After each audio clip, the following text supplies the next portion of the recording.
तत्वों का वर्णन चल रहा है, जिसमें हमने आश्रव और बंध तत्व को देखा था। बंध के 4 भी पिछली गाथा में देखे थे। अब यहाँ पर जो संबर, द्रव्य संबर और भाव संबर के रूप में है, उसको इस 34वीं नंबर गाथा में बताया जा रहा है। आइए देखते हैं। चेदन परिणामो जो कम्मस्सासव इडरोहणे हेदु सो भाव संवरो खलु दव्वासव रोहणे अंडो। दव्वासव रोहणे अंडो। चेदन परिणामो जो कम्मस्सासव इडरोहणे हेदु स्वभाव संवरो खलु दव्वासव रोहणे अंडो। क्या कहा? चेदन परिणामों।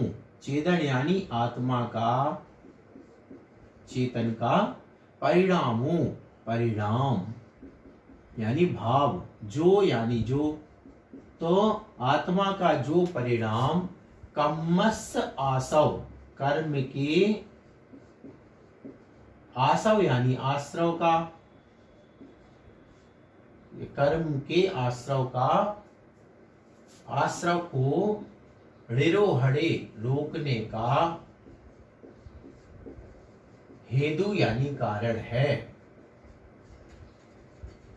तो आत्मा का जो परिणाम कम्मस आसव, कर्म के आश्रव को ऋरोहणे, ऋरोहणे यानी रोकने का, हेतु यानी हेतु है, कारण है, सो यानी वह, भाव संवरो, भाव संवर, भाव संवर है खलु यानी निश्चय से, निश्चय ही वह क्या है? भाव संवर है। दब्ब आसव यानी द्रव्याश्रव, द्रव्य आश्रव का रोहणे, रोकने वाला, द्रव्याश्रव को रोकने वाला,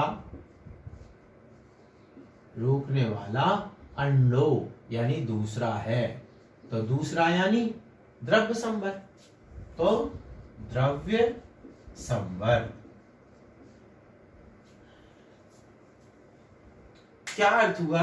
द्रव्य संवर और भाव संवर की बात चल रही है। चेदन परिणामों, जो चेदन परिणामों, जो आत्मा का परिणाम कम्मस आसव, कर्म के आश्रव को रोकने का हेतु, हेतु यानी कारण है। तो फिर उसके बाद सिर्फ कारण है, जो परिणाम कर्म के आश्रव को रोकने का कारण है, वह स्वभाव संवरो, वह भाव संवर है। निश्चय ही दब्बासव, द्रव्य आश्रव का रुक जाना, दब्बासव रोहणोय यानी द्रव्य आश्रव को रोकने वाला, अंडो यानी दूसरा द्रव्य संवर है, यानी द्रव्य आश्रव का रुक जाना द्रव्य संवर है। क्या मतलब हुआ? चेतन का, आत्मा का जो परिणाम कर्म के आश्रव को रोकने का कारण है, रोकने का कारण है, वह तो हो गया भाव संवर, स्वभाव संवरो।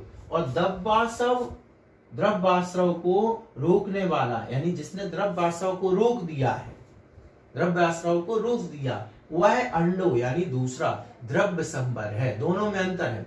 अंतर क्या है? द्रव्य जो कर्म आश्रव है, उनको रोकने का जो परिणाम है, वह भाव संवर है, मात्र परिणाम की बात है। और जब द्रव्य आश्रव का आना रुक गया, यानी द्रव्य आश्रव बंद हो गया, वह भाव संवर है। तो कारण, भाव संवर क्या हो गया? कारण। और द्रव्य संवर क्या हो गया? कार्य। भाव संवर ने क्या किया? जो कर्म आ रहे थे उनको रोकने का परिणाम बनाया। और द्रव्य संवर में क्या हुआ? जो कर्मों का आना था वो रुक गया। इस प्रकार से भाव संवर और द्रव्य संवर होता है। अब असली में है क्या कि जो मोक्ष मार्ग में निर्जरा है वह संवर पूर्वक होती है, वही कार्यकारी होती है। जो संवर पूर्वक यानी कर्मों का आना रुके फिर निर्जरा हो, वह कार्यकारी है, क्योंकि पहली सबके होय नहीं कछु सरे काम तेरा। एक निर्जरा ऐसी भी है जो कर्म की स्थिति होती है अपने आप झड़ जाते हैं कर्म, तो वह निर्जरा कार्यकारी नहीं है। ये जो संबर पूर्वक अब आगे जो निर्जरा आएगी वो कार्यकारी है। तो कर्मों का आना रुकना रूप जो संबर है वो बहुत महत्वपूर्ण है, इसलिए इसकी महत्ता है। तो सबसे पहले आत्मा के जिन परिणामों से कर्मों का आना रुकता है वह भाव संबर है, और द्रव्य आश्रव का रुक जाना, यानी जो कर्म आ रहे थे उनका रुक जाना, यह द्रव्य संवर कहलाता है। बाकी गाथा सरल।